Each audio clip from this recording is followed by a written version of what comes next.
right, it is January 17th, 2023, and we are now live streaming from the operating room at Duke Spine Institute, Surgery Center Vieira. And our patient is undergoing the Duke laser disc repair, which is to treat 4 herniated discs on the right side at L2-3, L3-4, L4-5, and L5-S1. Now, let's take a look at his MRI. You can see he's got herniated discs at multiple levels, and this is causing back pain as well as leg pain on both sides. Okay. I want you to notice as well in the x-ray AP, before you switch, Jordan, show our audience that there's a spondylolisthesis, grade 1 at L4 and L5. Show them in the back of L4, the back of L4, and the back of L5. No, the back of L4 is to the left, there, go down, stop, right up there. So that's the back of L4. Go up a little bit, right there. And go to the back of L5, just next to it. There you go. So you see how L4 is sliding on L5? I get this question a lot. Dr. Duke, can you do the laser surgery if there's instability or slippage? The answer is yes. Not only is L4 slipping on L5, but Jordan, show them L3 slipping on L4 as well. So we have an anterolisthesis L3 on 4, anterolisthesis L4 on L5, and now go up to L2-3.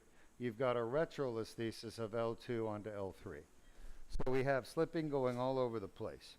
Are we going to fuse? No. Is fusion necessary? Absolutely not.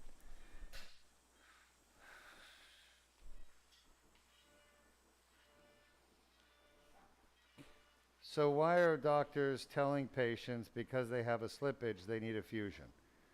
Well, the reason is they honestly don't know what else to do. Unfortunately, most doctors are not trained in endoscopic surgery, so they don't realize endoscopic surgery is an option.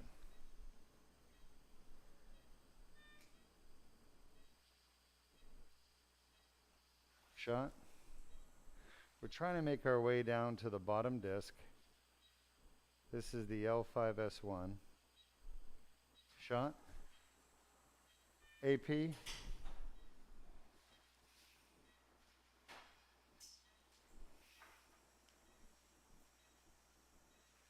I may have to start a little further north.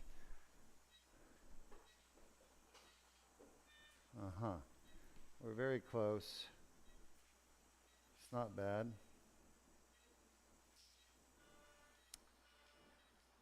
I'm going to have to see if I can get these other discs treated through the same incision. All right. I think I'm going to start a little bit further north, because that will make accessing L4-5 and L3-4 a little bit easier. So the first step in these surgeries is always placement of the needle, the spinal needle. The spinal needle is what I'm putting right now. This is going to act as a guide, Shot, for the surgery. Shot. This is the most important part of the surgery, is getting these needles placed just right. So it takes a little bit of trial and error. Shot.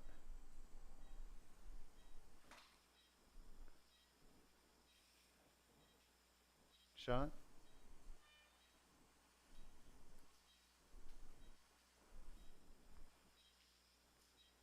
Shot.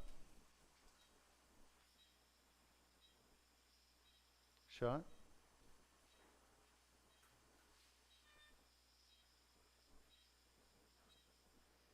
And shot. Looking pretty good on the lateral view. Let's go to an AP. Can you pull my mask up just a little bit? I feel like it's just riding the bridge of my nose. If you can pull it up. Do you want me to fix it up. At the back? Like behind you more? Should be fine. Okay, looking good. We're right up by the facets. We're on the right side at L2-S1. All right, we're gonna just got a little bit further to go, and we should be right where we need to be. Let's see if we can make this happen. Shot? All right. It should be the L2-S1 disc. It is. Perfect. So that's good. Now look how high up the back the needle is entering, and the reason for that is that the angle of the disc really determines the entry point for the needle on the back. Now I'm going to make an incision here, and I'm going to try to do all 4 discs with 1 incision. I don't know that I can do that. I'm going to do my best, but if I can't, I may have to make a second incision. But wouldn't it be nice if we could do all 4 with just 1? Next, I'm aiming for the L4-5. Shot. That's the next disc up. That's the one that has the worst slippage. You can see it on the X-ray. Shot. There we go. Shot. Now I can hear my patient sleeping. He must be very nice and comfortable. Our anesthesiologist, Dr. Berndes, is doing an amazing job. Shot. This L4-5 is the worst of the discs. Yeah, it's slipping down again. No, it's not going to be the problem. You need to pull it up and then pinch the bridge. Pull it up. Further. Yep. And now pinch the bridge so that the metal stays there. Perfect. That should work. All right, looking good.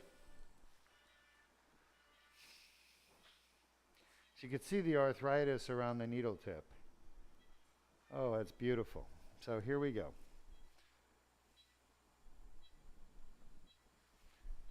Now we are at L4-5, and you could see the slippage, right? Does everybody see that slippage?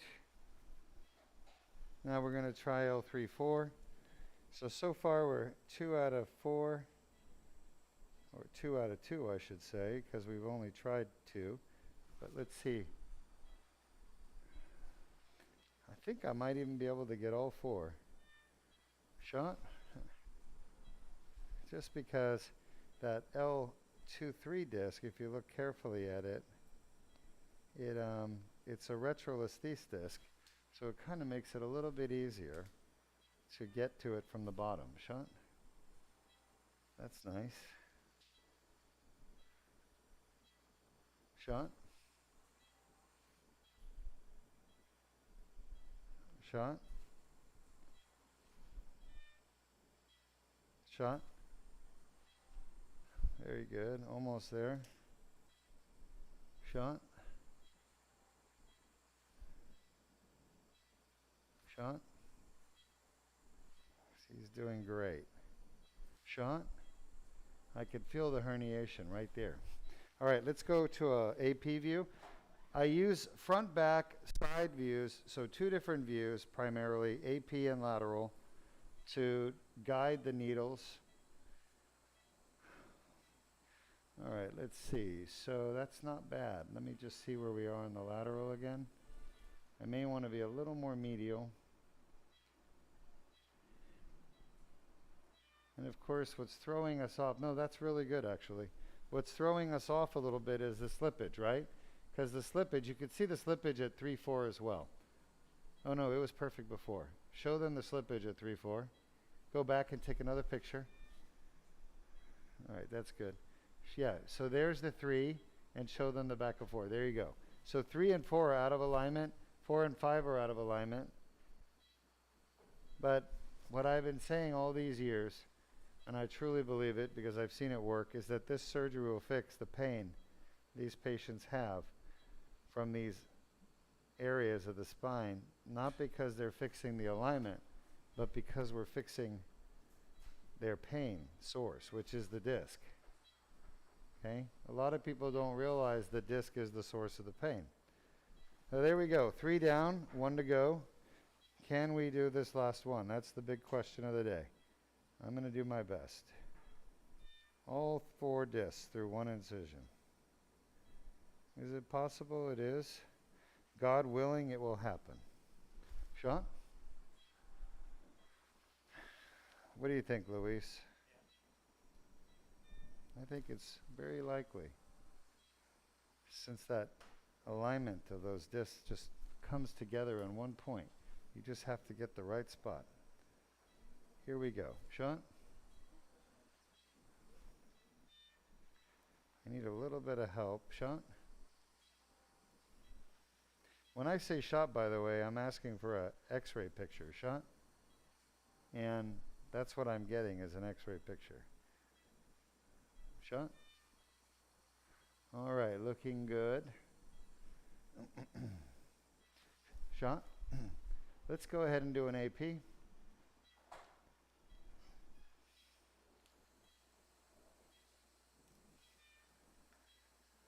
How's he doing, doctor? We're almost ready for him to wake up. All right, so we're a little bit too far lateral. I need to be more medial with this last one. Let me see, shot. But I think we may still be okay. Let's see. Shot.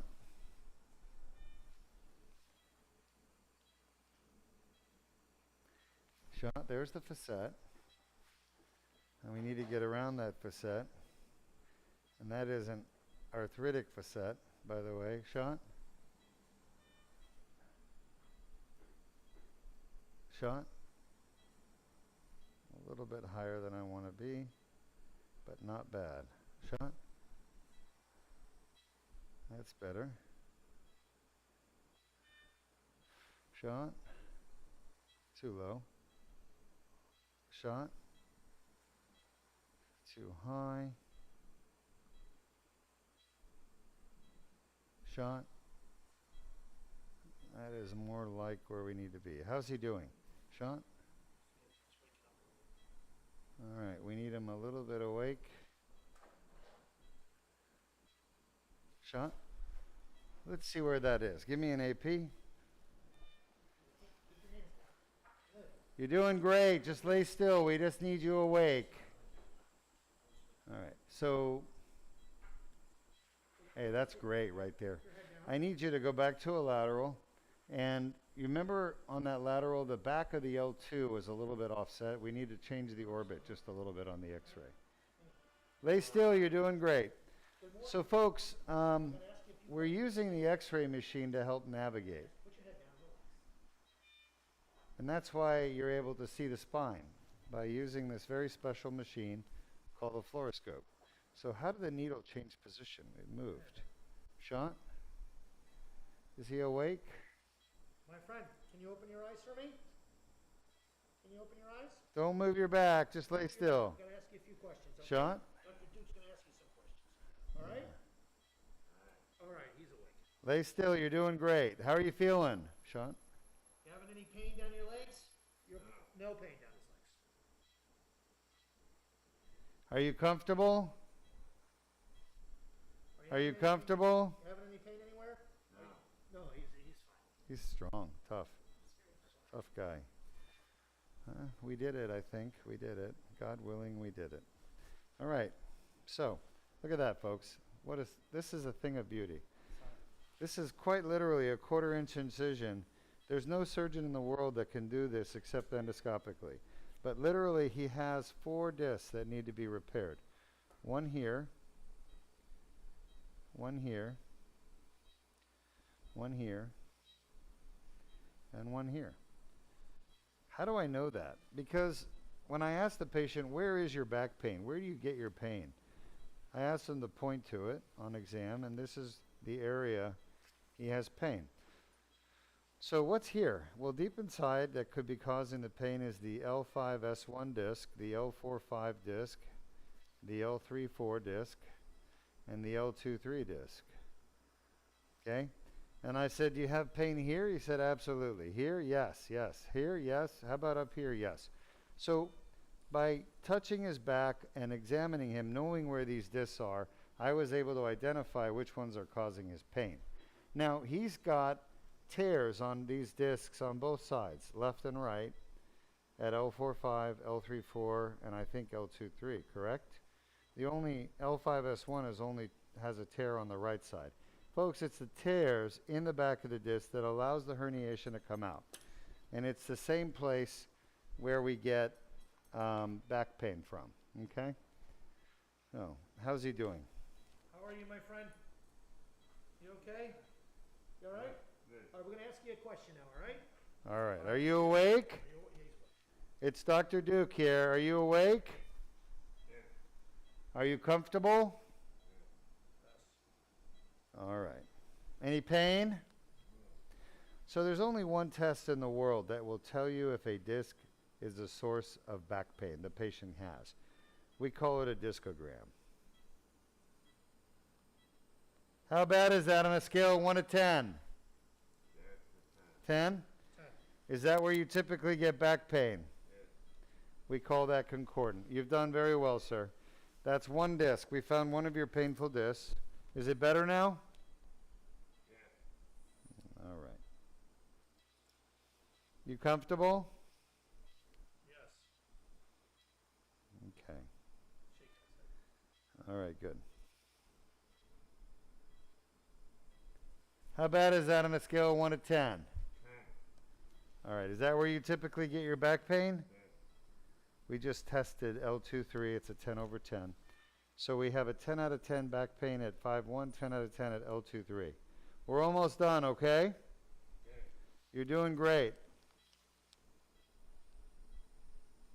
Any questions for me? No. How bad is that on a scale of 1 to 10? 10. Wow, that's 045. So that's where the slippage is, one of the slippages. Is that where you get your back pain typically? Yes. Wish all of our patients were this good, huh? I'd have a full head of hair. Huh? I'd have a full head of hair. All right. You feeling all right? Yes. You're doing really good. We're almost done. We're going to put you to sleep. Are you ready to go to sleep? Yes. All right. How bad is that on a scale of 1 to 10? 10. There we go, 10 out of 10. All right, sir, you get to go to sleep. When you wake up, we will be done, and that pain will be gone for the rest of your life. How does that sound? Awesome. Good. Sounds awesome to me, too. Is this sterile or not sterile? Yeah, that's right. All sterile? Yes, everything. All right, I want you to count out loud from 1 to 100 so we can all hear you.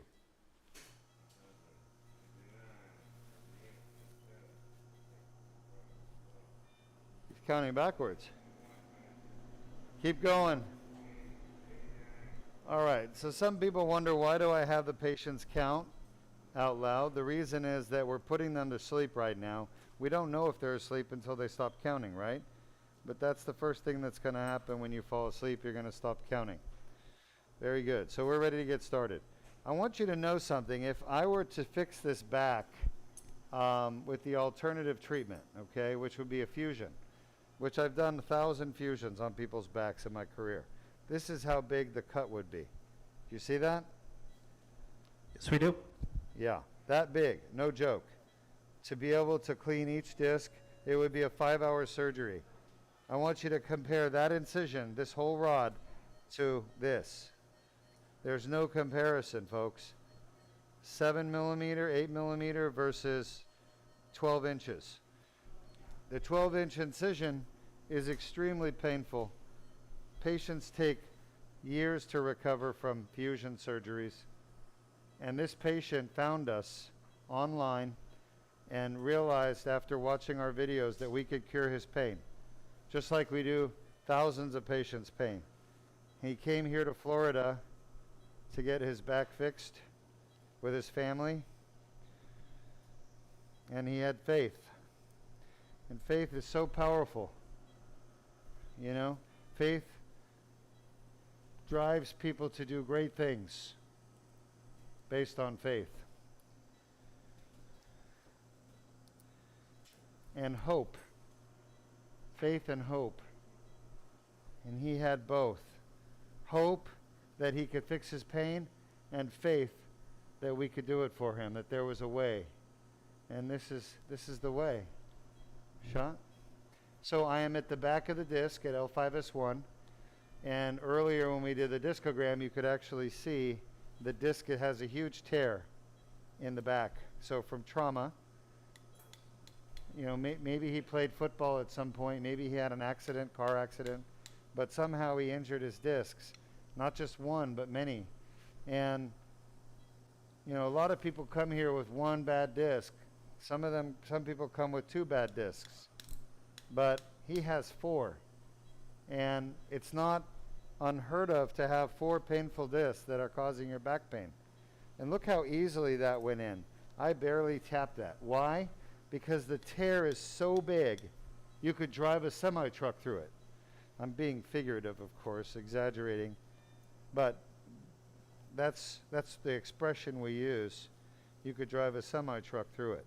That's how big that tear is. That's not normal.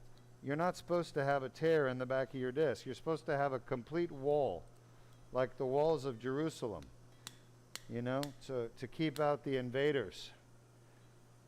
And what invaded was the herniation. It went right through the wall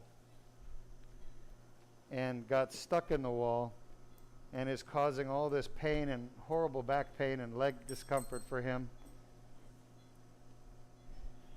Now, where is he from? North Carolina. North Carolina. He and his lovely wife, family are from North Carolina. He came here to Florida, and he came here because he was tired of living in pain all these years. Now, how many years has he had chronic back pain? He told me earlier. Yeah, 15 plus years, and I think really bad for the last 10. So his whole life has, and people like him who have chronic pain, their lives are turned upside down by pain, you know? The pain takes control of your life, the back pain does, and it just keeps you from doing the things you want to do. It saps your energy every day, feeling pain. I mean, just imagine being sick every day of your life. I need irrigation. We're good. And that's the life that people with chronic back pain live. And here's the worst thing about it. Most doctors don't care. They don't care. They can't fix it. The only reason I can fix people's back pain is because I do care. And I started caring a long time ago. I started caring when I was probably being programmed by God to care. And of course, here I am, taking care of people with back pain, curing their back pain. Our earlier patient today, the Canadian, the second or third surgery of the day, I can't remember now.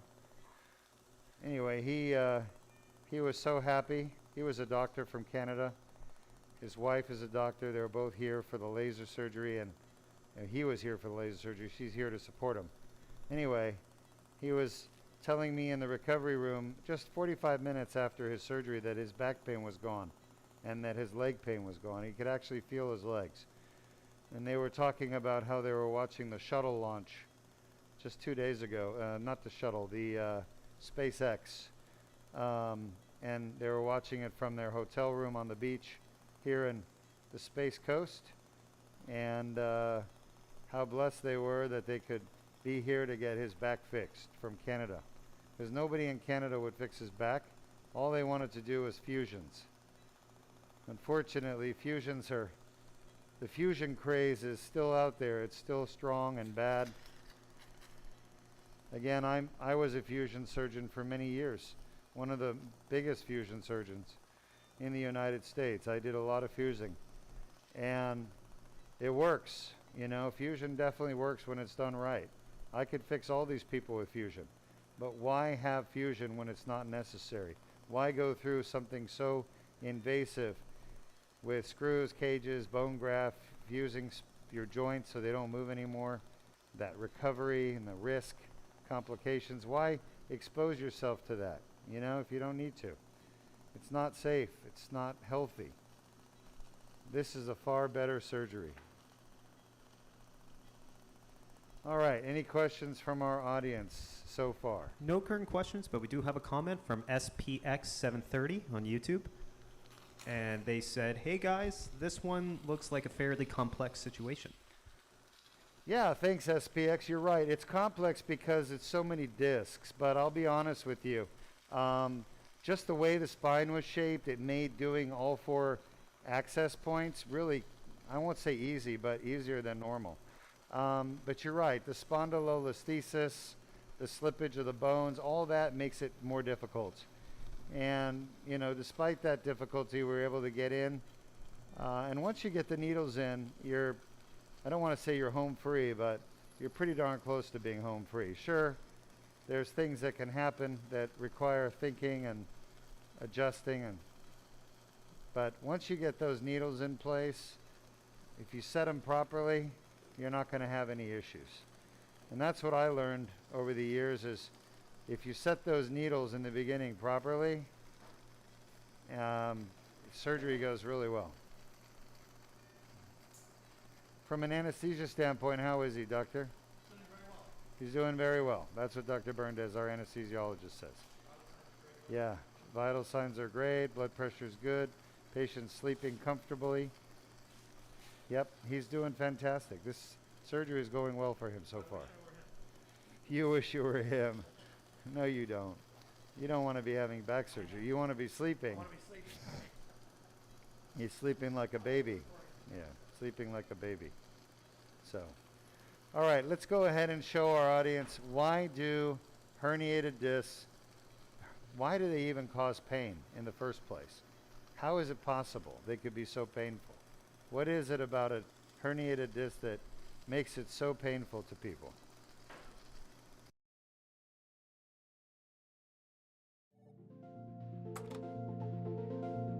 Traumatic injury to the disc can cause annular tears to form.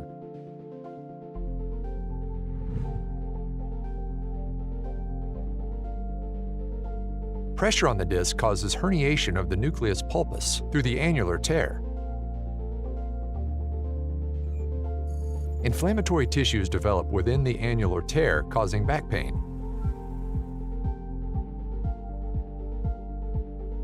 The inflamed annular tear generates pain signals.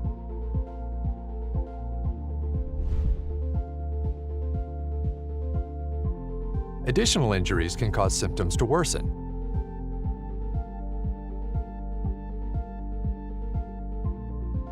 Inflammation from the annular tear can spread to nearby nerve roots, causing leg pain.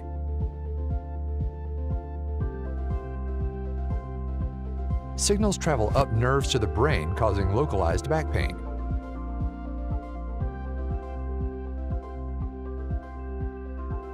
Pain signals reach the primary somatosensory cortex, causing conscious awareness of pain.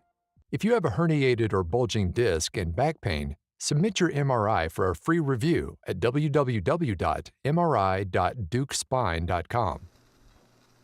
All right. So we're using the grabber to remove some small pieces of herniation stuck in there. So now that you've seen the video on how herniated discs happen, why they're so painful, you should understand it all starts with a tear in the annulus, and that's the tear right there. It just never healed. You see the pink stuff?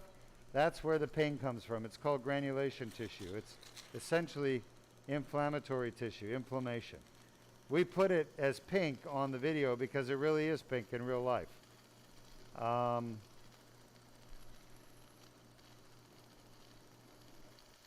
If you've ever had a pimple on your face or anywhere in your body, you know that inflammation, which is what a pimple really is, you know that it's so painful if you push on it. Imagine a pimple in your back on your disc where it's swollen and red and painful. And every time you stand up, you get pressure on it. It's like squeezing your pimple in your face or wherever it is you've had a pimple. It hurts.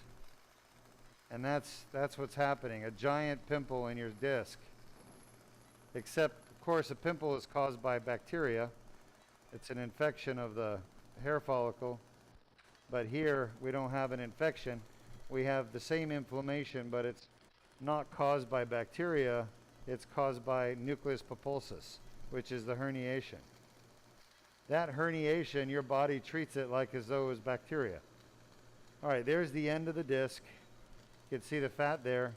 That means we're coming to the end of the first disc, herniation. The fat just gets in the way. If it does, you have to zap it with the laser. You can see the laser is the white tube, the clear tube. That clear fiber is 1 millimeter wide, 1 millimeter. So that gives you an appreciation of how small the space is that we're working, right? If that is 1 millimeter side to side, and this tube on the inside is around, 5.8 millimeters, that just shows you how small everything is. The tear is even small. We call it a big tear because it is a big tear, but it's still small relative to most things in your body. So far, this L2-S1 is going very well. And again, we were able to access all 4 herniated discs through one cut, 7 millimeter, quarter inch. There's no other surgery in the world anywhere you can go to get this. This is unique to the Duke Spine Institute. And someday, this will be taught everywhere in the world to spine surgeons, but just not today. Unfortunately, there's too many other influences affecting spine surgeons and spine surgery. Bad influences. Influences that are evil. And they're not good for the patient, and yet they're being done to patients. That needs to change. But it can only change through awareness, education, understanding.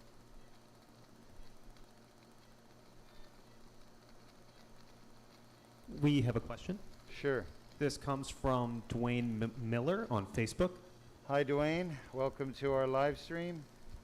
and they asked, I'm contemplating using Duke Spine Institute for a bulging disc in my lumbar. What prevents a bulge from happening again after you remove the bulge? That's a great question. See, the annular defect is still there, right, Dwayne? It takes about a year for that annulus to completely heal. What prevents you from rebulging or reherniating is you. You have to restrict your bending and your lifting and your contact sports. 3 things. No bending at the waist for 3 months until the annulus is more healed. No lifting over 40 pounds and for 1 year. And of course, avoid, jiu-jitsu or football, rugby, etc. until your disc is healed, which takes 9 to 12 months. So basically, the jelly is not liquid jelly. It doesn't ooze out. It's solid. It's thick. It doesn't want to come out. It wants to stay in place. It wants to stay inside your disc. The only reason why you get a herniation in the first place, you have a tear from trauma, so that creates a path of least resistance for the jelly. And then you lift something heavy, lifting up a furniture or a heavy suitcase, and that squeezes pieces of jelly out through the tear. So avoid the squeezing. Think of it like a toothpaste bottle. You can open the cap. The toothpaste doesn't just come out. You could turn it upside down. The toothpaste doesn't come out. You actually have to squeeze to get the toothpaste out. Same thing with a disc. If you don't squeeze, you don't get a herniation. So don't do anything to squeeze while the wall heals. That's the key. All right, great question. All right, let's show our video on how does this Duke laser disc repair actually work. What are we doing here in this disc?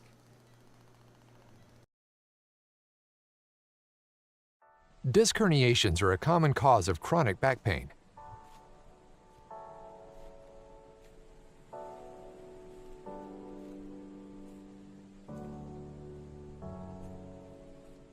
The inflamed annular tear causes back pain. Inflammation of the nerve roots causes leg pain. A Band-Aid-sized skin incision is made.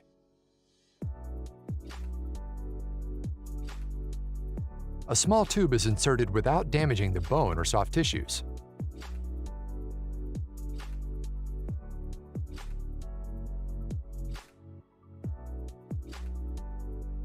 The laser removes the herniation and debrides the annular tear. the annular tear heals on its own.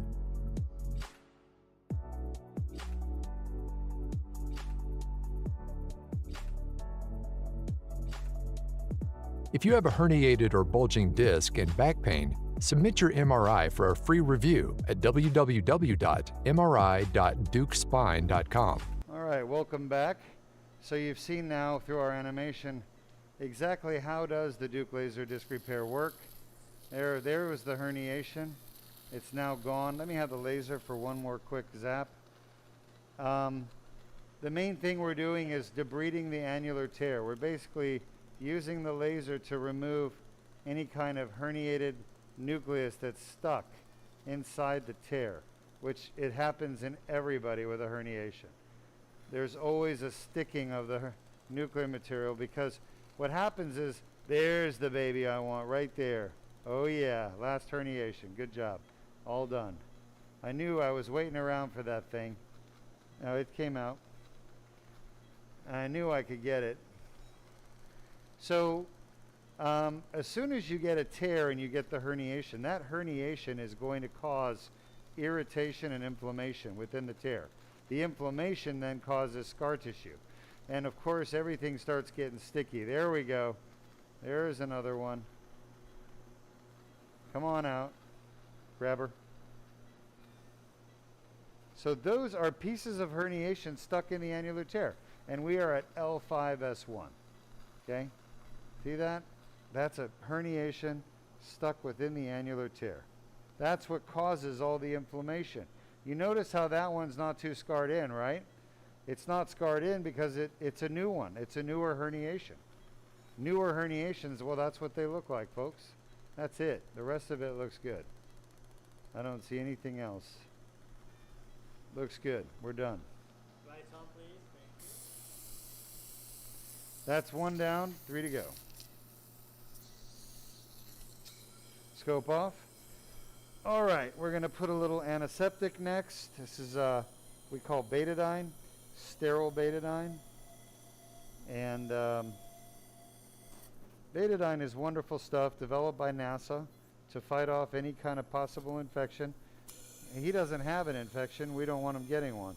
So surgeons, he's starting to move a little. Surgeons will frequently irrigate their surgical wounds with antibiotics just to make sure they don't get an infection. It's called surgical irrigation. Very common.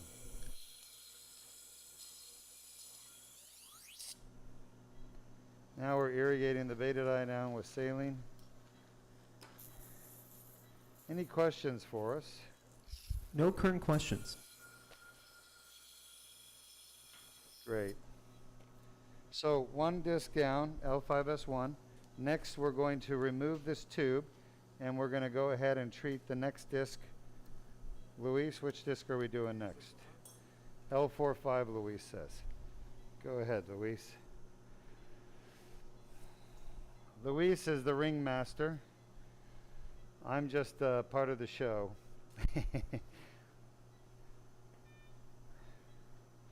All right. We have a collective mind, the hive mind, here in the operating room. We all think together in unison. So I get some of my thoughts from the brains around me in the operating room.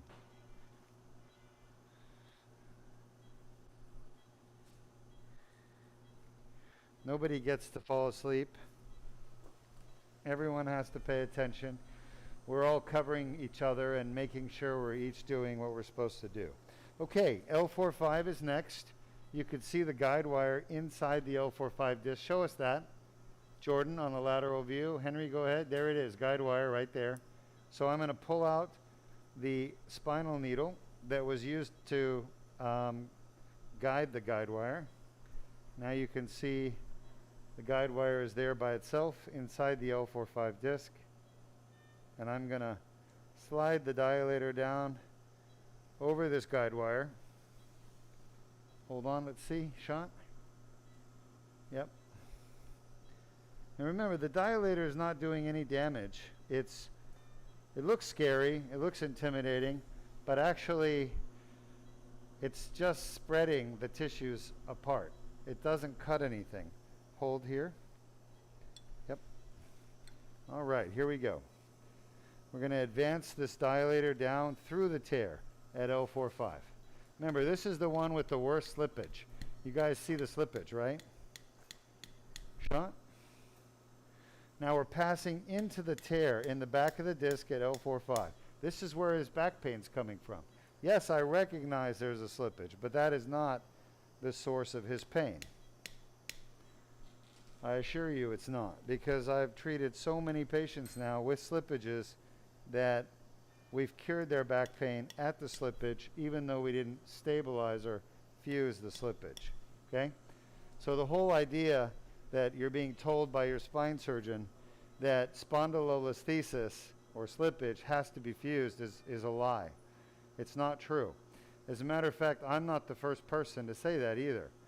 There are plenty of doctors that have done research, surgeons, showing that laminectomy by itself, for example, at a slippage level, can treat leg pain without having to fuse. So doctors have known for a long time spondylolisthesis itself doesn't need fusion.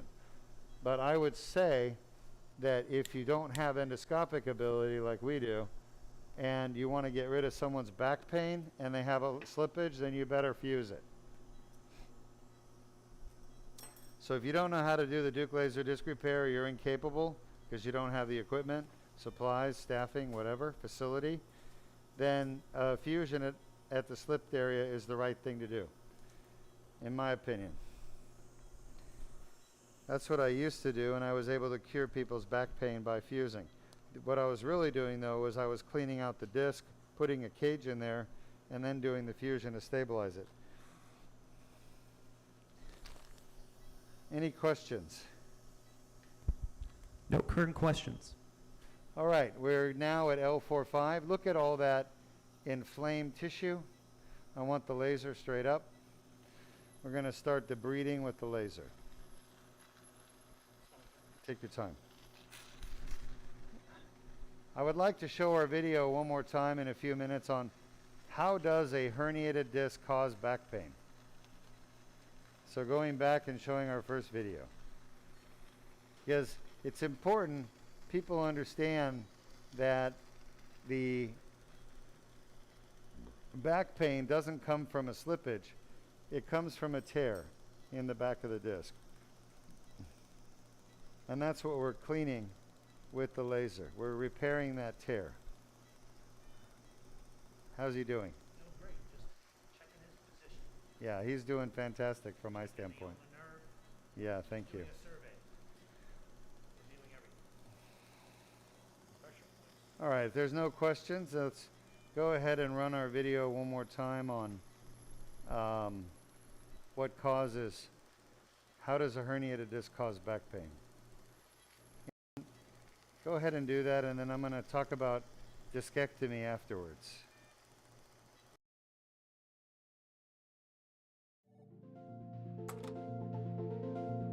Traumatic injury to the disc can cause annular tears to form.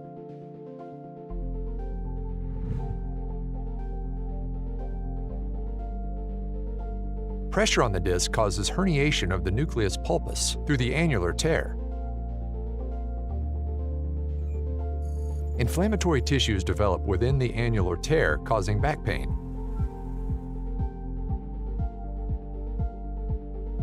The inflamed annular tear generates pain signals.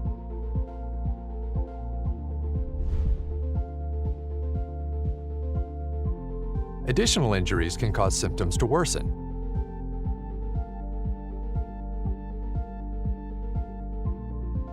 Inflammation from the annular tear can spread to nearby nerve roots, causing leg pain.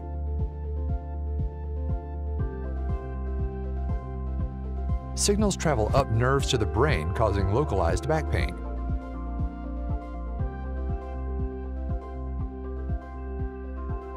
Pain signals reach the primary somatosensory cortex, causing conscious awareness of pain. If you have a herniated or bulging disc and back pain, submit your MRI for a free review at www.mri.dukespine.com. Welcome back. So we're just here repairing the L4-5 disc that is torn, painful, and we're cleaning out the herniation that's causing the pain. We're doing a debridement. That's what we call it, annular debridement. That's the name of it. We're doing it with a laser. You can see the laser fiber. The blue is a plastic coating protecting the glass, but laser fibers are like communication fibers, you know? You guys know about these fiber optic transmission of information that happens along fiber optic cables. This is a fiber optic cable, all right? And the fiber is optical, and it transmits light, not visible light, but electromagnetic radiation in the form of laser energy, which is high frequency energy. Very powerful.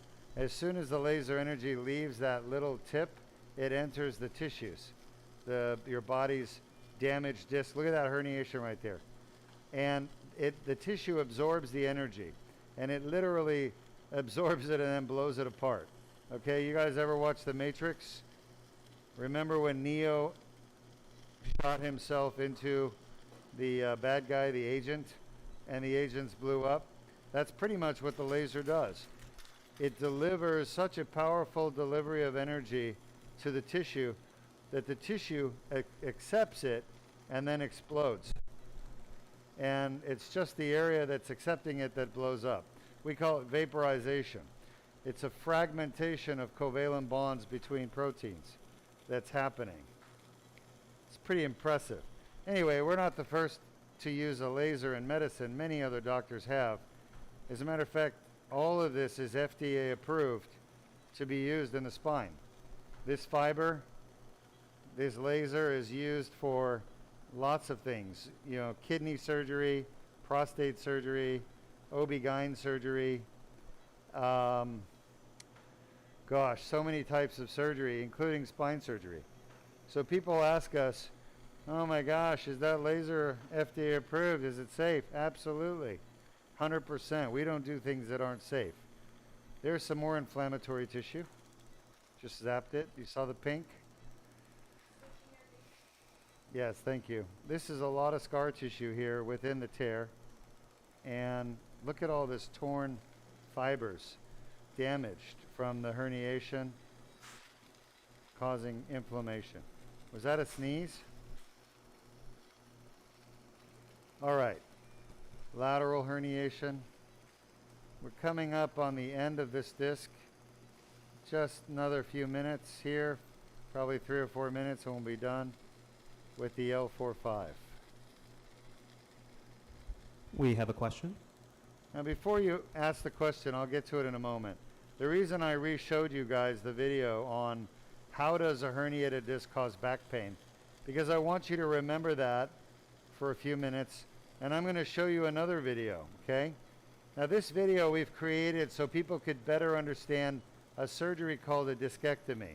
You may have heard of it as a microdiscectomy, an tubular discectomy, a laminectomy, but laminectomies and discectomies are commonly recommended to treat disc problems. I want you to watch this surgery and you're going to see why discectomies are not good for you. And let's see how many things you can find wrong with a discectomy surgery.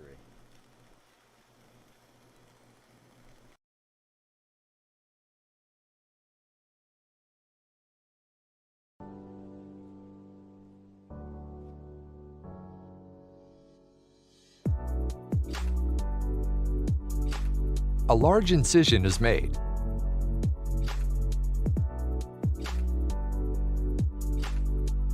Muscles are torn from the spine. Substantial bleeding occurs due to muscle trauma. Normal, healthy bone is removed to access the herniation. Stabilizing ligaments are removed in order to access the herniation. An incomplete portion of the herniation is removed.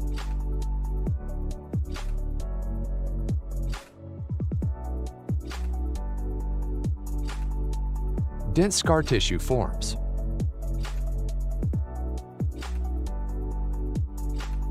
Weakened bones can fracture, leading to instability and pain.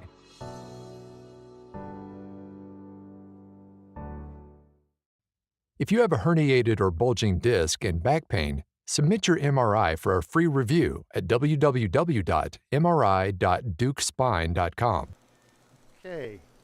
Well, now you've seen a discectomy and laminectomy and what it does. So the big question, why do we not do laminectomy or discectomy at Duke Spine? The answer, because it doesn't work. Laminectomy only works for one thing. That's severe spinal stenosis, which nobody really has, okay? Patients don't have that. It used to be the only treatment we really had surgically before fusion, before artificial disc. So a lot of the older surgeons learned it and still do it and still recommend it. But you can see from the video, why don't we do it? It doesn't work. Now let's look at why it doesn't work. It doesn't work because it's not addressing the disc properly. First of all, you're removing bones, muscles, and ligaments that are supposed to stay there to protect your spine, give it stability and strength. So by doing a laminectomy, you're peeling off the muscles, you're damaging those muscles, and they're turning into mush and dying after your surgery. Of course, your surgeons won't tell you this, but that's what's happening. I'm telling you because it's true. Second of all, you're creating all that scar tissue from all the damage you're doing, okay? All the bleeding and dead muscle and dead tissue causes scar tissue. So not only are you not treating the source of pain, but you're also creating a lot of damage to your body, the surgeon is, by doing this procedure, removing your lamina. So we don't do that with the Duke laser disc repair. Duke laser disc repair does not remove lamina or facet joints. You saw how the procedure also takes away your facet joint. Why would you want to have your facet joint taken away? Your facet joints are necessary. They stabilize your spine. But you can see that part of the facet joint was removed with a discectomy. If you go read the description, that's exactly what the surgeon has to do. They do a partial facetectomy. You don't want that done. It's going to weaken your spine. This surgery you're watching doesn't do any weakening of the spine. All we're doing is cleaning out the tear that causes all the pain, getting the pressure off the nerves without weakening your spine, like a discectomy or laminectomy will do. All right, 1 minute left here and we're done with this disc. Any questions? Yes, we have a question from Dwayne Miller once more on Facebook. And they ask, so based on my first question, what do you mean no bending for the first 3 months? No bending at the waist, Dwayne. No bending at the waist. You're not allowed to bend at your waist, so you don't push out another herniation. I'm not sure how else I can say it. I hope that makes sense to you, Dwayne. I appreciate your question, though, but you can't bend at your waist, bending over, picking something up from the ground, bending over, picking a bag up or a satchel or a weight or a cement bag or a bag of mulch or a grocery bag, picking up a dog. Just no bending over, no gardening. All right, we're done here. You want to let that disc heal nicely. This looks good. I'm very happy. That looks fantastic. Cleaned it out. All right, that's 2 down, 2 to go. We're making some progress now.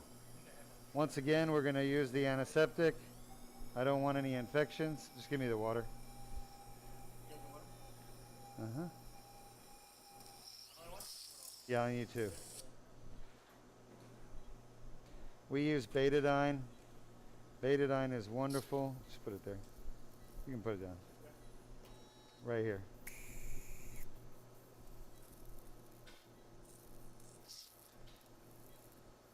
We used to use bacitracin, but the manufacturers stopped making bacitracin for topical use because doctors were injecting it in the muscles accidentally and causing nerve damage. Not me, but other doctors. So we stopped using bacitracin and we've switched to betadine, which is wonderful stuff. All right. Developed by NASA just down the street. All right, folks. So 2 discs done, 2 more to go, all on the right side. Great questions. Let's keep the questions coming. We like questions.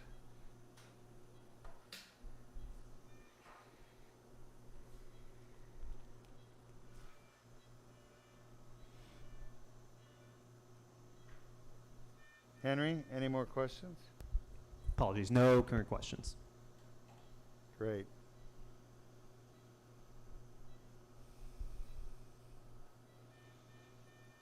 All right, let's show the video on the Duke laser disc repair and how it works in the lower back one more time so our audience can understand it even better. This is going to be the L3-4 disc that we're treating now. This is the next one up. The last one will be the L2-3. You can see we have basically a bloodless surgery here. There's no bleeding. It's another advantage of the Duke laser disc repair compared to open back surgery, where there's lots of bleeding.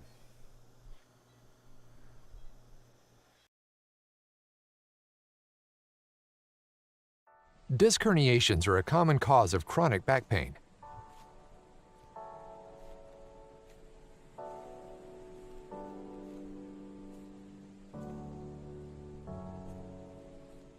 The inflamed annular tear causes back pain. Inflammation of the nerve roots causes leg pain. A Band-Aid-sized skin incision is made.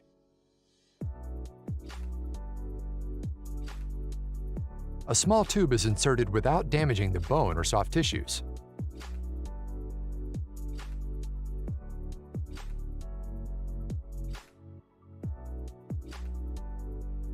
The laser removes the herniation and debrides the annular tear.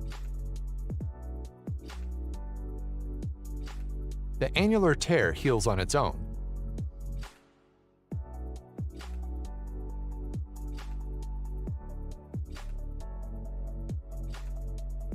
If you have a herniated or bulging disc and back pain, submit your MRI for a free review at www.mri.dukespine.com. Yeah, welcome back. So we're just showing you once again, for comparison, the Duke laser disc repair versus the microdiscectomy, laminectomy you saw before. You can see the differences. There's no bone being removed with the Duke laser disc repair. There's no scar tissue. There's no muscle damage. There's no removing the facet joint, which is a bad idea. But all that's done normally in normal spine surgeries. That's why we're trying to change people's understanding, trying to educate people, trying to give them the option of making a good choice for themselves or go on and have bad surgery done. Choice is yours. I just feel like it's not fair because most spine surgeons won't tell patients how bad the surgery they're doing is. It's kind of like McDonald's selling you a meal that's full of fat and grease and bad stuff and not telling you how unhealthy the food is. People need to know. That's why the government comes in and makes regulations. Hey, you got to put how many calories are in that cheeseburger, how many calories are in that Big Mac, you know? People need to know the truth so they can make proper decisions for their health. After all, how important is health, right? I mean, think about it. What's more important in life than health? You can have everything in the world you want. You can have Lamborghinis and Ferraris and mansions and houses on the beach. You can have jet planes. You can have everything. And if you're unhealthy, you can't use any of it. None of it. I mean, sure, your family can enjoy it, but you won't. And will your family really enjoy it if you're not there enjoying it with them, right? So that's why health is so important. So our job here is to teach people about good back surgery, good neck surgery, so they avoid having bad surgery and being hurt, living in pain the rest of their life. Because your doctors out there, the 99% out there that are doing all the bad surgery, do you think they're going to tell you they're doing bad surgery on you? Hell no. They're not going to lie to you. They're going to tell you what they're doing is great. So that's why you got to learn. See for yourself. Learn the truth. Don't just believe these people. Educate yourself. Listen, I think this is the best surgery out there, but don't take my word for it. Make up your own mind. Learn. Understand if you really care. If you don't care, then you're saying you don't care about your health. And that's up to you. I can't force you to care about your health. But I can provide the people that want to know the truth with the facts and let them decide what they want to believe and what they want to do. Okay?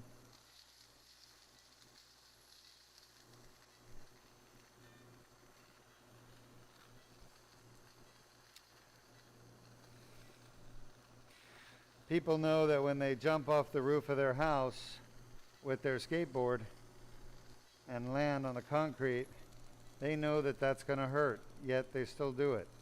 So, you know, as long as they're aware that what they're doing is dangerous, you know, a lot of people do this stuff nowadays so they can get, you know, views and likes on their Instagram. But people wouldn't normally do stupid things like that, except if they have an ulterior motive. There is no ulterior motive when it comes to your health and having the right spine surgery. All right. We have this disc and we got one more, we'll be done. We have one more patient for the day. Our last patient comes to us from Puerto Rico. And he, unfortunately, is a victim of bad spine care. I was talking about him earlier. He went to the Virginia Brain and Spine Institute. A bunch of doctors doing pain procedures, neurosurgeons, pain management. Supposed to be a good institute. Anyway, they did a procedure and he got an infection on his disc. So we're going to be going in and cleaning the infection out endoscopically, which is the best thing he could possibly do, in my opinion. And we're going to put some antibiotics in there to clean it up and kill the bacteria that's living in there. I want you to know, though, we didn't do his surgery. Originally, his infection came from another place. And I'll be honest with you, most infections are preventable. That's why we don't have infections at Duke Spine, because they are preventable. But you have to use the best techniques, you have to use the best prevention of infections to not have infections. Now, what does that mean? You got to spend money, that's what it means. You got to have the best drapes, Iaband, Duraprep, gloves, gowns, all those things that we buy and we pay for here for each one of our patients' procedures so that we don't give them an infection. Then you also got to have the best machines to clean the instruments. They're called sterilizers. If you go cheap on the sterilizer, what's going to happen, Luis? You're going to get infections. Because a cheap sterilizer is a sterilizer that doesn't work. Okay? And a sterilizer that doesn't work means that you're going to have stuff, surgical instruments that are not clean. And believe it or not, there are a lot of doctors who don't care. Their feeling is, hey, if you get an infection, you get an infection. It's kind of like expected, right? Well, that's not how we see it at Duke Spine.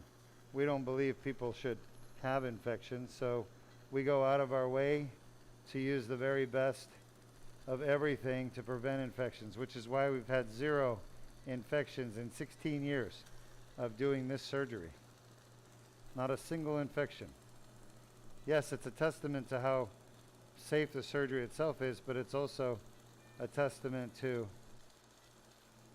how clean Duke Spine Institute is, how serious we take patient safety.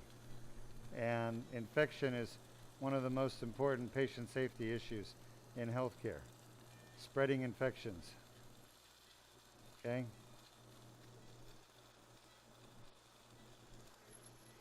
You don't find that level of care everywhere, because that kind of care costs money. And unfortunately, in a day and age where insurance companies are paying less and less to hospitals, hospitals' margins are shrinking. Hospitals are finding it harder and harder to cover their costs. They're going out of business as a result.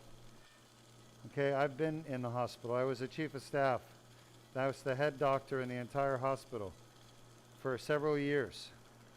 And I know exactly how they operate. I know how they work. They're always looking to save money, and they cut corners. And the people that are making those decisions, they're not doctors. They're administrators. They won't let the doctors make those decisions because the doctors won't make those decisions. They won't choose to cut corners to put patients' health and safety at risk. But there's lots of facilities out there that do that on a daily basis. They've made decisions to basically save money so they can make more profit, and the patient is the one who bears that price to pay for the facility's unwillingness to spend the money on the best care. Okay? Why am I saying this? Because it's true. You people need to know it's true. I'm tired of the lies in healthcare. I'm tired of people being lied to and suffering as a result. I want people to know the truth. All right, just another few minutes here on this disc. This is a pretty bad one. It's taken a lot more time. You can see different ages of herniation right here. How are we doing over there, Crystal? Tomorrow. I'll love you tomorrow. What's going on tomorrow? Dr. Patel has a... How's Patel's schedule look?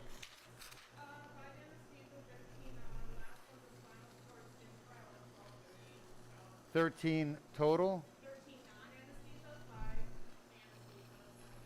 So it's not a very busy day. He has what? Oh, he leaves early tomorrow? Why is he leaving early? Conference? Him and his conferences. You tell him Dr. Duke is tired of carrying him. I'm just kidding. No, I have utmost faith and trust in Dr. Patel. He's probably going to get a massage. He loves his massages. Right, Luis?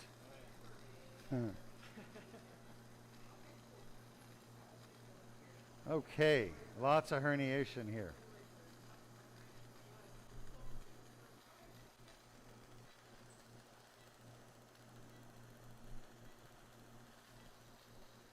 So Henry, our one video on YouTube, the Y-strap, Yes, sir. has gotten like literally, I want to say 40,000 views in the last 2 weeks. It has reached almost, I think, either 375 to 400,000 views at this point in total. It's getting close. Yeah. We did a video where I was talking about a procedure called the Y-strap that's popular. And I did a video, sharing my opinion about it. And it's gotten a lot of attention. Let's just say about half of the comments are supportive of my position. The other half are against, The Y-strap, it's where a chiropractor puts your head in a noose and pulls us really hard on it and basically cracks your spine. It's silly, and it's, I think, dangerous. There have been some injuries, people getting hurt from that procedure. But, what cracks me up are the people who come on and say, what do you know? You don't know anything about that spine stuff, you know. And I'll tell them that when you pull really hard, you could dislocate the skull off of the spine. It's occipital cervical dislocation. And then they're like, you don't know what you're talking about. You can't do that.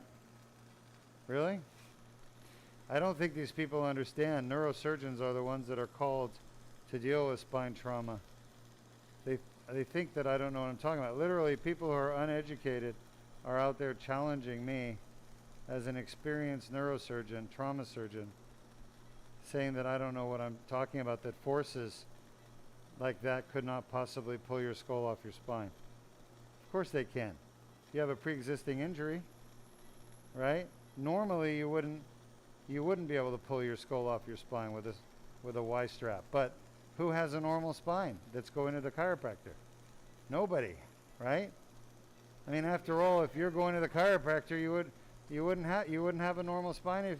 If you're going to the chiropractor, you don't have a normal spine. That's the whole point. It's not normal to need chiropractor. So they sit there and literally argue with me, just I think for the sake of arguing, making comments that I don't know what I'm talking about. And it's just kind of silly. Look at all these pieces of herniation here. Pretty cool. Zapping them all away. We have a question. Yes. This comes from Kanzi Debate on YouTube. And they asked, can you please explain when a complete disc replacement is needed? And also, what are your thoughts on Trans 1 procedures? Yeah. All right. Well, so first of all, when is a complete disc replacement needed? Never. You don't need it. Ever. The laser surgery you're watching can fix any kind of problem that a complete disc replacement will fix. And it does it better. So that's the simple answer. The Trans 1 procedure is just totally unnecessary as well. It's dangerous. People have had injuries to their colon, rectum, bowels have been perforated. It's not a safe procedure. There's a lot of complications. I would not do a Trans 1 fusion. Trans 1 fusion is where the surgeon, why am I getting so many bubbles? Is when the surgeon basically puts a screw through the sacrum across the L2-S1 disc space. And again, that's not a safe procedure in my opinion. It's unnecessary, once again. All those fusions and implanting is totally unnecessary. You don't want to have it done. That would be like having a lobotomy done because you have a headache, because you're dehydrated. Just go drink some water. Don't have a lobotomy done. Don't have brain surgery. It's silly. It's honestly no different. And that comes from a very experienced spine surgeon, me, who's done it all.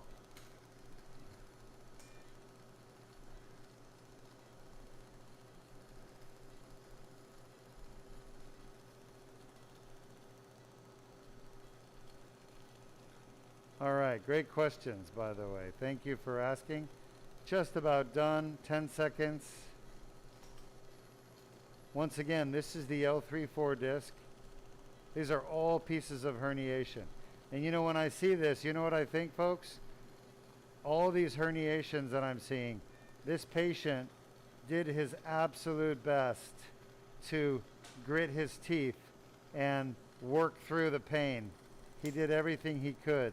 Because every time he did something physical, he re-herniated.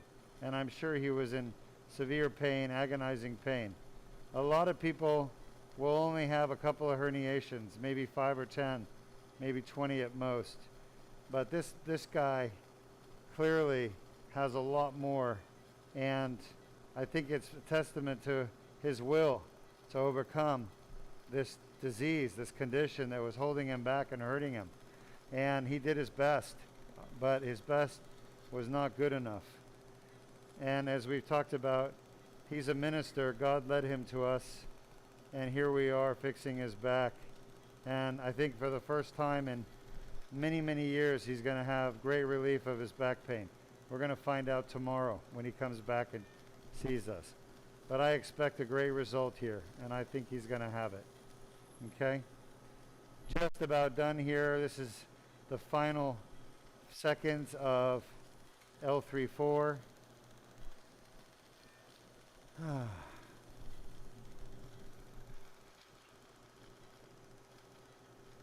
And then we're going to go up to L2-3. And that will be the last one. Then we have our last patient who I told you about has an infection from a procedure he had done in Virginia. And he's now here to have us fix that problem. All right. Good job. Let's clean that out. Great questions, by the way. Keep them coming. Happy to answer them.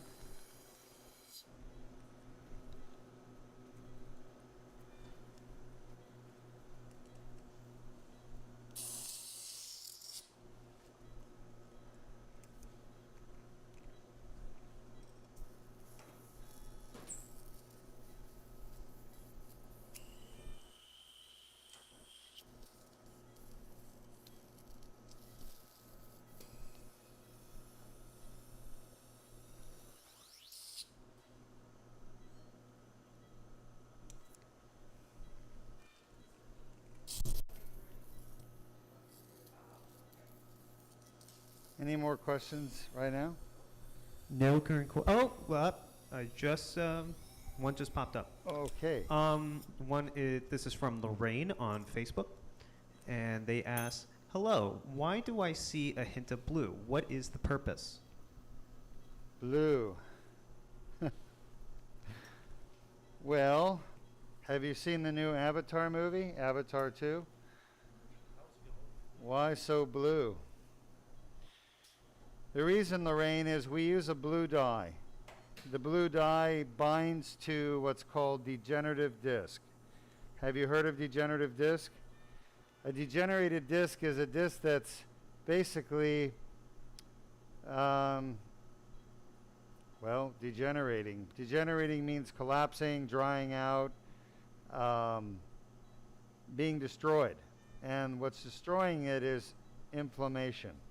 Inflammation coming from that tear. So the dye we use binds specifically to degenerated nucleus pulposus, nucleus being the actual herniation itself. And it allows me to see where is the herniation pieces. And of course, most of them are stuck in the tear, the annular tear. The blue dye will not bind to anything else. It only binds to degenerated nucleus pulposus, basically the herniated disc. So we use it to identify fragments of herniation and to use it to help me decide how much debridement needs to be done of the annular tear. The dye binds to acidic, it's an acidophilic dye. In medicine, philia means to love. Acidophilic means it loves acidity. Acidity, as opposed to basicity or base, is basically related to pH ion concentration, or hydrogen ion concentrations, or pH. So acid things have more hydrogen ion concentration. Basic things have less hydrogen ion. But this goes back to biochemistry and acid-base reactions. And basically, as the herniation, which starts out white, becomes more degenerated, it becomes more acidic and basically has a higher acid content. So what happens is the dye binds to those acidic disc areas. It binds to the degenerated disc, basically. So that's why. I hope that answers your question. Did I leave anything out? Look at that. 4 discs, 1 incision, 1/4 inch. Incredible. Incredible. What can be done? Just, I thought we would have to make 2 incisions, but it wasn't in the plan.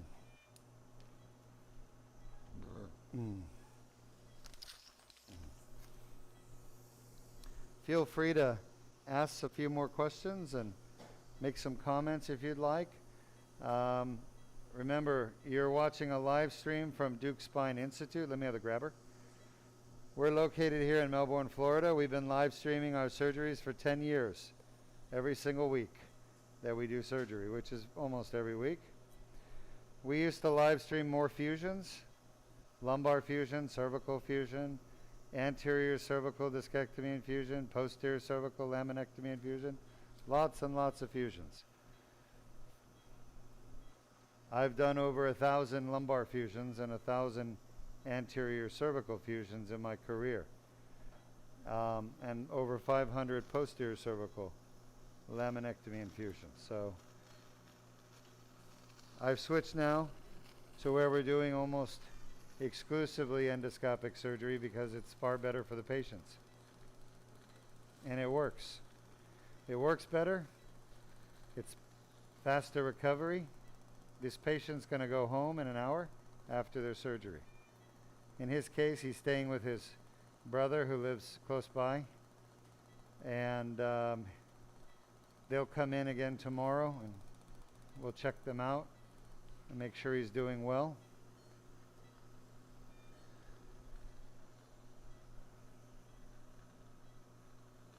Piece of herniation right there. Look at that thing.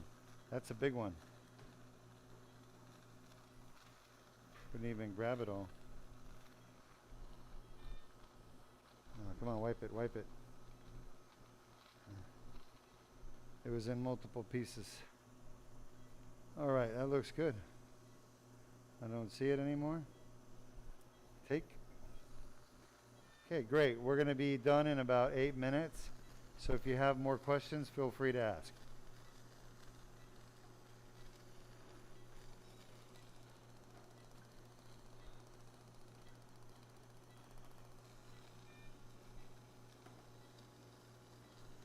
I've actually seen the new Avatar movie 3 times already. I watched it with my wife first, then I watched it with my kids and my wife, and then I watched it with my mom. Took my mom out to the movies. She likes that kind of stuff. She's a big movie person. I would honestly watch it again. Who hasn't seen Avatar 2? Luis, you haven't seen it? I haven't. Go. You guys go right now. Leave. All right, have a good night, guys. See you later. See you later. No, I'm kidding. In all seriousness, it's a great movie. I know there's some critics, but I will tell you the critics are wrong. They are absolutely wrong about it. And the more times I see it, the more impressed I am. I went into that movie thinking this is going to be really stupid. I'm going to hate it. As a matter of fact, I just saw Puss in Boots. Who's seen Puss in Boots? Horrible. Okay? You guys know who Puss in Boots is? From the Shrek movie, right? Of course. Of course. Right. Well, Puss in Boots and Shrek was amazing. Very funny. Shrek funny, Donkey funny, everybody funny. That's because those movies were made by, what's the name of the studio? Pixar. But Disney... Actually, it was DreamWorks. Sorry. DreamWorks Pixar. Anyway, this new Puss in Boots is made by Disney, and I'm sorry, but it's just not funny. My daughter liked it, so I'm a little worried why she thought it was funny. But my wife and I fell asleep. It was so bad. So it's not like I like every movie. I'm a bit of a critic, but I can tell you, if you watched Avatar 2 and didn't like it, then you need to go back and watch it again. Because you're missing You're missing all the important stuff. Okay.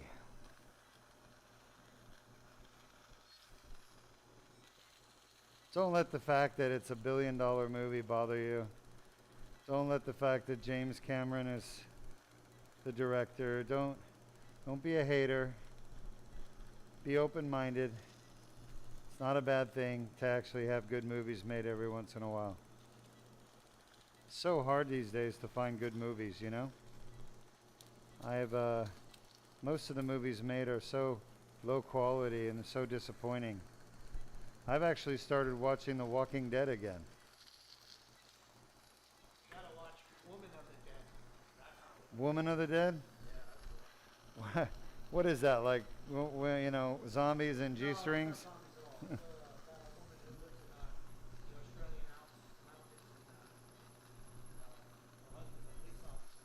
In the Austrian Alps or Australian? Austrian. And they're called Woman of... Woman of the Dead, she's a mortician. Really? It's the story of her life. Very interesting. All right. Really good movie. What did I see? Series. Series? But you gotta watch The Glory. Glory. Yeah, I know. You sent that. Yeah. I sent it to my wife yesterday. I'm gonna send you Woman of the Dead. All right. But they're both outstanding.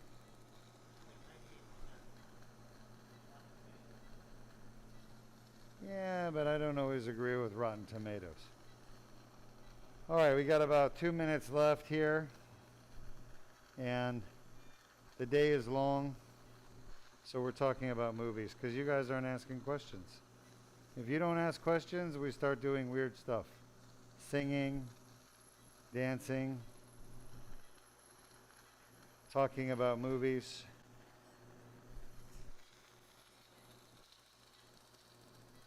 Something to pass the time. I wanna know if Henry saw Woman of the Dead. Henry, did you see Woman of the Dead? I have not yet. You know which one I saw? This, remember the movie about the Israeli Special Forces? That was fantastic. Flauta. Yeah. Did you like it? Oh yeah, it was great. Fantastic. Remember I was telling you about Over in Egypt. Didn't Dr. Berndes mention something of that? I've been talking Yeah, about that yeah. forever. Yeah. What was yeah. the name of it? I am. Flauta. Flauta means chaos, I guess, in Arabic. He's saying flauta, but I think it's fauda or something, but I don't know if it's flauta. Fauda. Yeah, fauda. Fauda. Not flauta. I guess Flauta. it's, A flauta is a Mexican dish. It's like almost like a chimichanga. I think my wife would have told me that. I'm definitely trying to expand more of my foreign films, like my niche of foreign films. So. It's filmed in, it actually is filmed in Jerusalem. Oh, how about that? Flauta. Yeah. Beautiful. No. It's about the Mossad and how they went in and saved the Jews in Ethiopia that were being persecuted by the Arabs, by the Muslims. But this is filmed in Okay, I'm watching it. Yeah, they set up a dive shop in the Red Sea.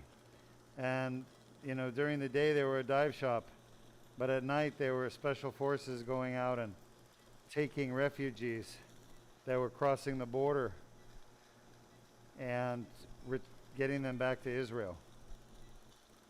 Henry, you'd like it. You should see it. Yeah. Putting that on my list. Thank you. And I'm sure all of you guys have seen Parasite, right? That was one of my No? favorite movies of Are 2019. you kidding me? Parasite, you joking? It's on Hulu, I believe. Top movie. Best director, best acting, best everything. Best Picture. Best everything.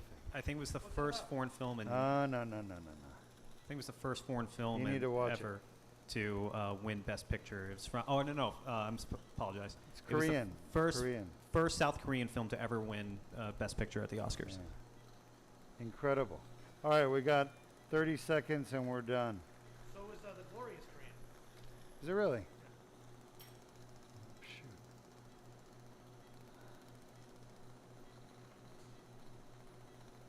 30 seconds and we're done. Yeah. I just want to get this last little area. We have a question. Yes. This comes from Kanzi Debate on YouTube once more, and they asked, will insurance cover any of your procedures? Will insurance cover any of our procedures? Of course. Most of our procedures are covered by insurance. The problem is we don't know which insurance will cover the laser surgery. The laser surgery is what we're watching now. We don't know if your insurance will cover it or not. For example, let's say you had Blue Cross. There are 5,000 Blue Cross Blue Shield insurance plans in the United States. Some of them will cover it, others won't. We don't know which ones will and which ones won't. We don't know until we bill them. We can't bill them until we do the surgery. So, unfortunately, we have to collect some money from every patient up front. They pay.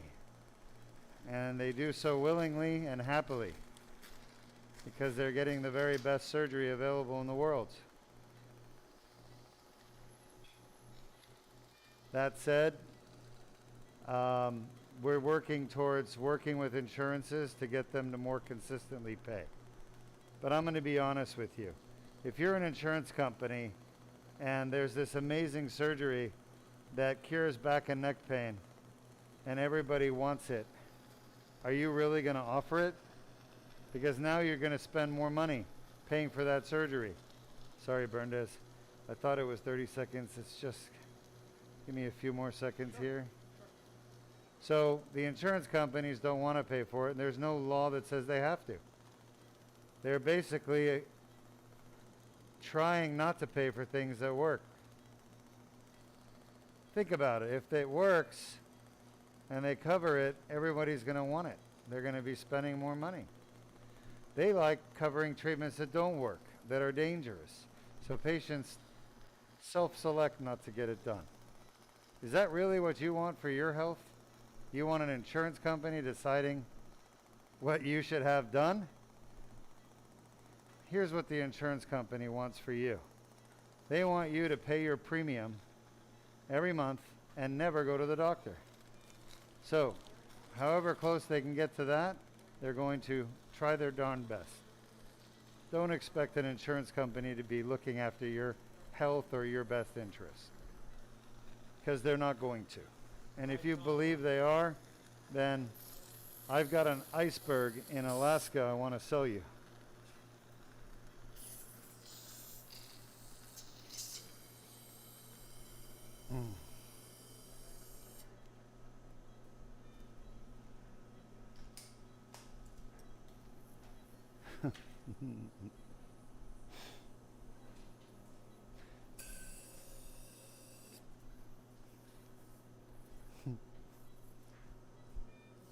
Saying an insurance company wants what's good for you is like saying Satan wants you to behave.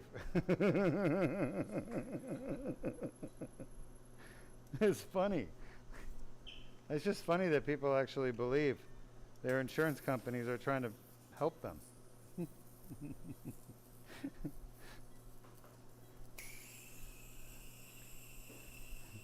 Let me ask you a question.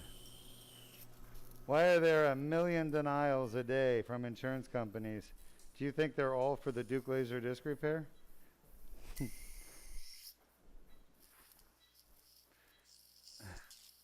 They're for regular everyday stuff, like MRIs, x-rays, drugs, pills, you know, your doctor prescribes for you. The insurance companies deny all of it. Just talk to people. Denials are not just for Duke laser disc repair. I cannot get this thing in here. Luis, you need to work on this here. They shouldn't have this much trouble. Something is not, it's a little bent or something. Okay. All right. We are done.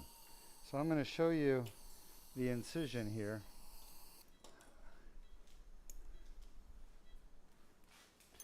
The way you get insurance companies to pay for good medical treatment is you sue them. And that's what we're going to do. We're going to file a lawsuit against Blue Cross, Cigna, United, all of the insurance companies that are not going to pay for the Duke laser disc repair. We're going to take them to court. And someday, if we win, this surgery will be available to people with all kinds of insurances. The insurances won't be able to say no. Okay? Insurance companies are like a bully. They'll keep beating you up and taking your money and hurting you until you stop them. All right, here's the incision right here. You guys see this? The whole surgery was done through this tiny incision. Yes, we do. All right, we're done. We're going to put a stitch, we're going to put a bandage, and we're done with this gentleman. Everything went very well. Very pleased. And go ahead and type up your questions for me. I'm going to, you going out? I'm going to answer them for you, but I'm going to come do it face to face. Come on in, Jordan. Great job, everybody. Very happy. That went so well. Go ahead and cut to a testimonial.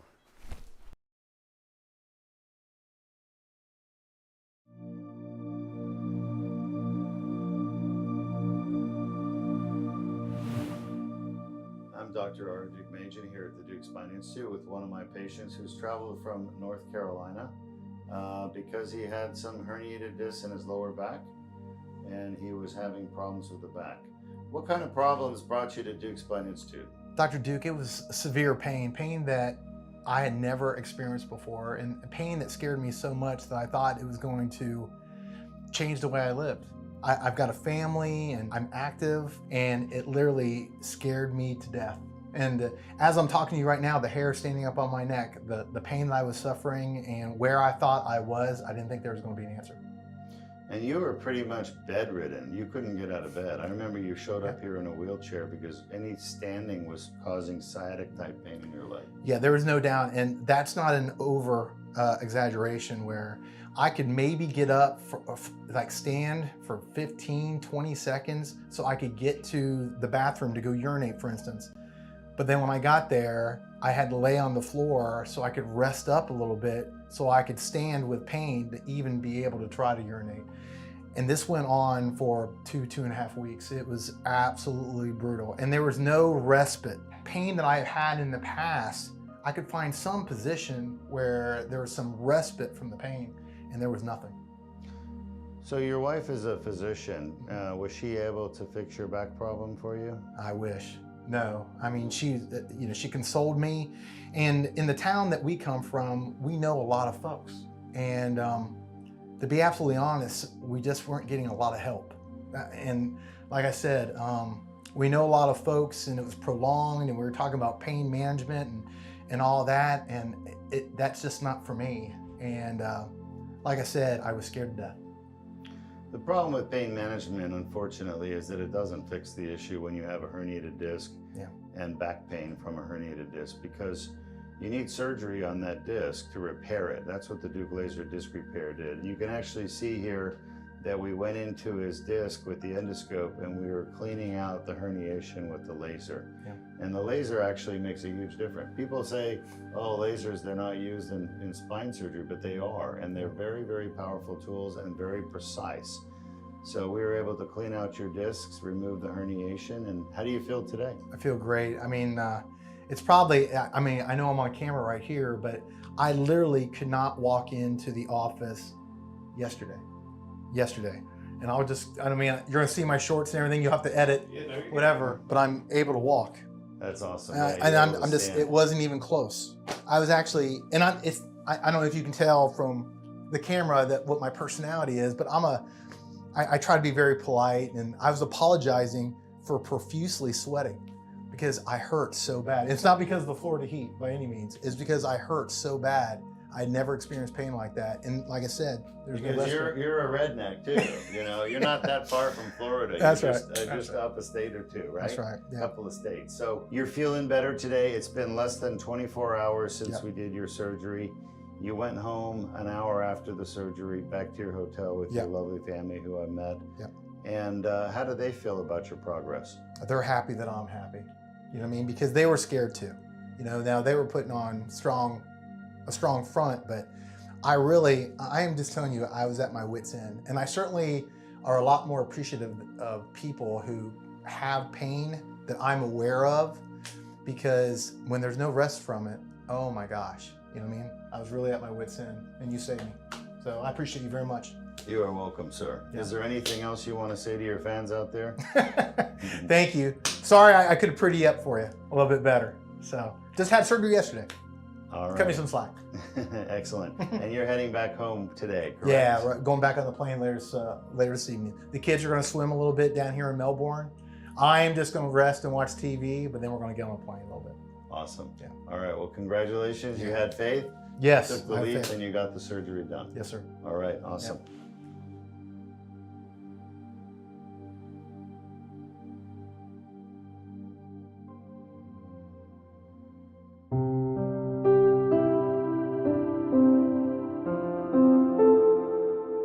This is Dr. Ari Duke-Majan, CEO and founder of the Duke Spine Institute. I'm here with one of my patients, and you've traveled from where to the Duke Spine?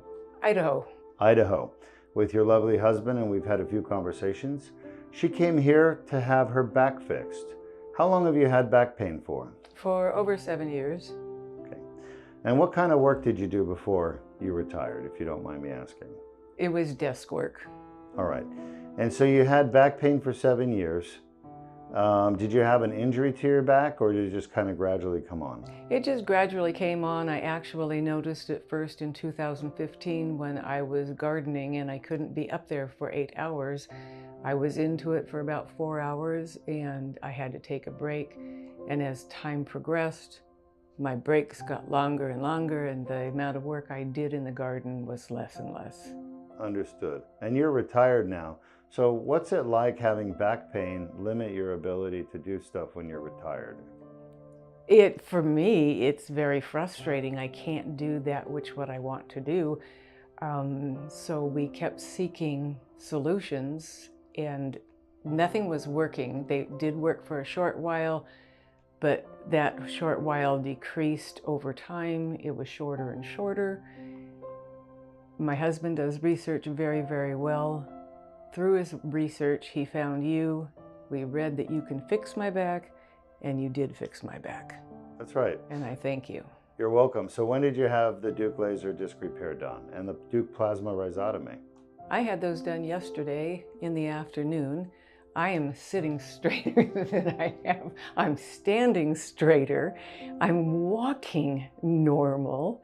It's like, wow, new me. Look at that smile right there. I hadn't seen that until just now. So Well, it wasn't there yesterday. yeah, it wasn't there before surgery. And how long have you been not smiling because you've been in pain? I mean, really bad pain. How long has the really bad pain been there?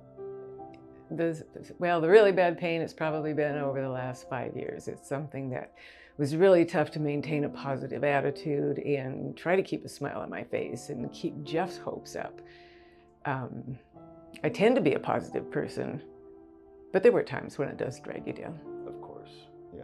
It's hard living with chronic pain, and especially with loved ones, they have a hard time, you know, relating. Of course, they want to be supportive, and your husband is a very supportive man, obviously. And he's a pleasure to meet. I know he's an author as well. Yes. And so what are you going to do now that you've had the surgery? And you could see actually the Duke laser disc repair procedure she had done yesterday. You can see right here, we went into the discs that were damaged. You had 2 annular tears. We tested your discs during the surgery, and indeed they were causing your pain. So we verified that with our discogram. And then I went ahead and used the laser to clean up the tears that were causing your pain and get rid of that source of pain for you. And here you are, you're doing fantastic. How much of your back pain from before surgery do you still have?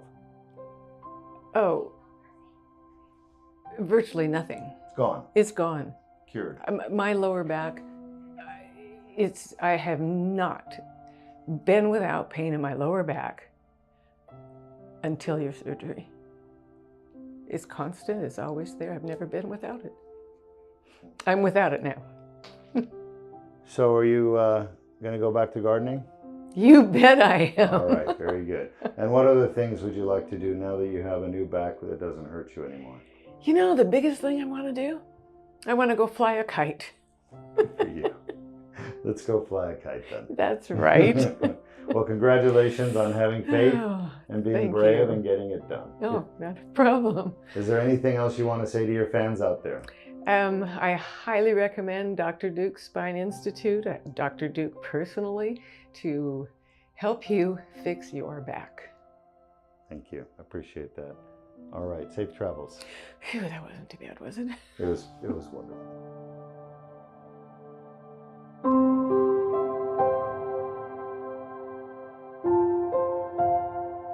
All right. So now you've had the surgery. How are you doing today? I feel awesome. I mean, the only pain is, surgery site pain, and that's Okay. it. No nerve pain. So the pain that you had before the surgery is Gone. cured. Gone. Yeah. Awesome. Yes, that's amazing.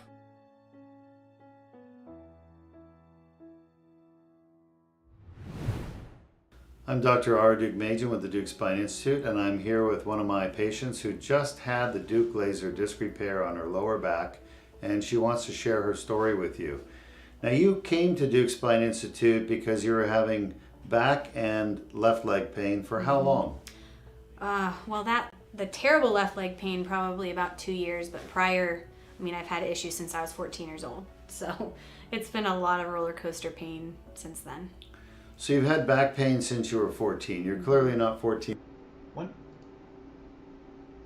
Sorry about interrupting the video testimonial there, but we felt we wanted to get to your questions as soon as possible, and this was a long surgery.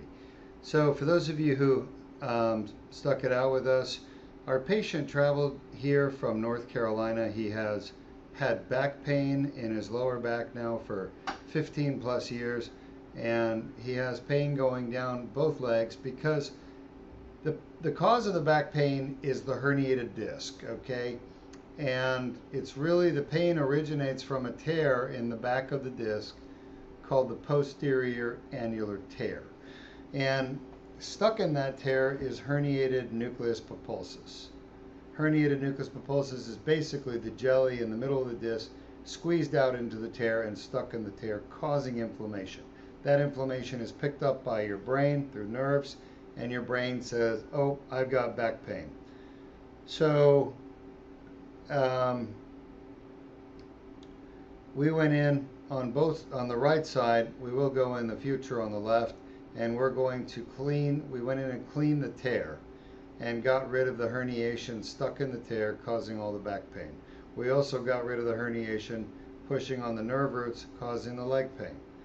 So I think when he wakes up, which he's already in recovery, he's going to wake up in the next 15 minutes. I think he's going to notice his back pain's gone, his leg pain's gone. Because the surgery is amazing. It really takes away the discogenic back pain immediately. Takes away the radicular pain immediately. What typically takes time to recovery is numbness or weakness. If the nerve is pinched so bad by the herniation, it's been there for a while, causing some nerve damage, well, that can take months to fully recover. So I tell all my patients, don't expect to have normal strength, normal feeling. If you didn't have it before surgery, don't expect to have normal strength sensation and feeling right when you wake up. About half the patients have their strength come back completely right when they wake up. The other half, it takes 3 to 6 months or longer for it to fully heal. All right, questions? No current questions, but we do have a couple comments. The first one is from Lorraine and from Facebook, and they said, Hi, Lorraine. And they said, "Thank you, great work." And thank you for your compliment, Lorraine. We do our best, every single patient, whether it's the first surgery of the day or the last. My team is amazing. They always put 100%, and so do I. So thank you. And then these next two comments are from Food is Love and Life and Love. And the first comment is, "I wish more doctors were like you." The second comment being, this is when you were concluding your surgery and you were talking about the courts and just the medical industry. Their comment was, and then maybe we move this disaster we call the medical industry into the right direction and how it's supposed to be. Yes, food is for life, and food is life and love. Food is life and love. Love your name, by the way. I love food. Agreed. But Good food, of course. Yes. So you are correct. It is going to take a grassroots effort to change healthcare in the United States. Whenever you see something so beautiful get destroyed, it is always because of evil, what I call evil, okay? And I'm 53 years old. I have a very strong sense of good and evil in life, and there is good and evil.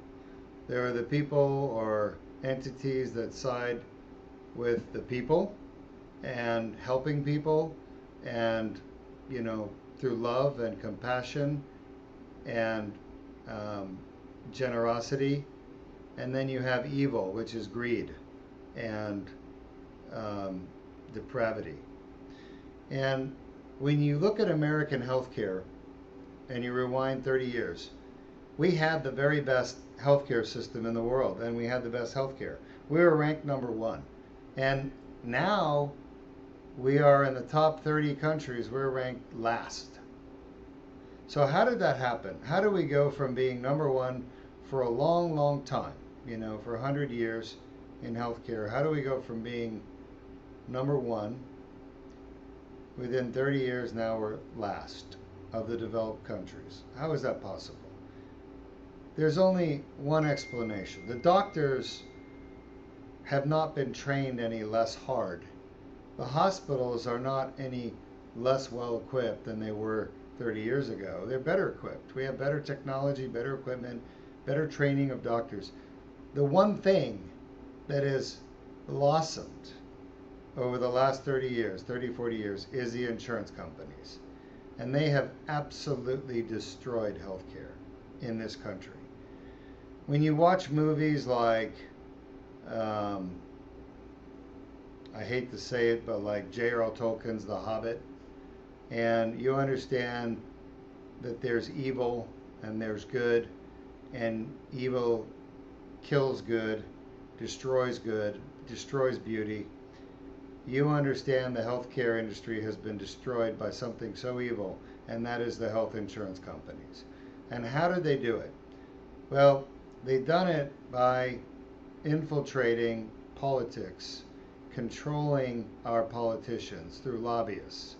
They have had their lawyers, psychiatrists, psychologists, business people meet with lobbyists and come up with an agenda for basically rewriting the laws of our country that allow an insurance company to not pay for health care that's necessary, that's prescribed and recommended by a doctor. And basically, once they've taken control of the laws, then basically they're immune, because there's nobody that has the financial resources to stand up to these insurance companies. Nobody. No hospital, no pharmaceutical company, nobody has the power of the insurance industry. They are a multi-hundred-billion-dollar industry, okay? And look at Amazon. Amazon, one of the most powerful companies in the world, tried to develop its own healthcare platform, and it's been crushed over and over again by the health insurance companies. Of course, that's not in the news. They don't talk about it. But look at Amazon, Apple, all these titans of industry have tried to say to the insurance companies, we're not going to pay you premiums for our employees anymore and have you not pay for their care. We're going to take this matter into our own hands. We're going to set up our own health care. We're going to have primary care doctors. We're going to have virtual visits. We're going to provide for our employees medical benefits that we control. Every time they've tried it, it gets crushed. It never develops or flourishes. Why? Because the insurance companies have a stranglehold on the economics of healthcare in this country. And they keep cutting every year, cutting the benefits. I watch it in spine. 15 years ago, 20 years ago, let's just say 18 years ago, when I started in 2004, so that makes it almost 20. There were 0 insurance policies on spine surgery. Neurosurgeons did what they believed was best for the patient. Nobody challenged them. The insurance companies didn't challenge us. Now, fast forward 20 years, they have policies on everything for us. These policies control what they will cover. They will tell you, you can go have the surgery, we're just not paying for it. Well, then who's going to pay for it? The patient? They're going to pay for brain surgery for a brain tumor that you have now decided that brain surgery for a brain tumor is experimental? That's what they're doing. They're basically rewriting the laws and allowing them to not pay for care that they call experimental. All right? All they have to do is say it's experimental. That's it. And guess what? There is no one to stop them from saying it's experimental. So what has to happen? We have to have a grassroots effort. The people of America have to go to our government, have to go to the state government and say, if the insurance companies want to deny doctor-ordered medical care, there needs to be a panel. And the panel cannot be controlled by the insurance company. It has to be really, truly independent people that then sit and listen on a case-by-case basis to a doctor-recommended treatment that the patient wants, the doctor wants, everybody wants except the insurance company. And then the panel listens to the arguments and makes a decision. That's probably going to be the very best way to handle the issue when there's a disagreement between the insurance payer, and the doctor and patient. Okay? That's what I would recommend. I think the best is to leave doctors to do what they believe is right, but there's a lot of bad doctors too. All right? But if their doctors were paid to do endoscopic spine surgery properly, then more surgeons would be doing it. The problem is that they get paid $10,000 to do a fusion on average, and we get paid $1,000 to do a laser surgery.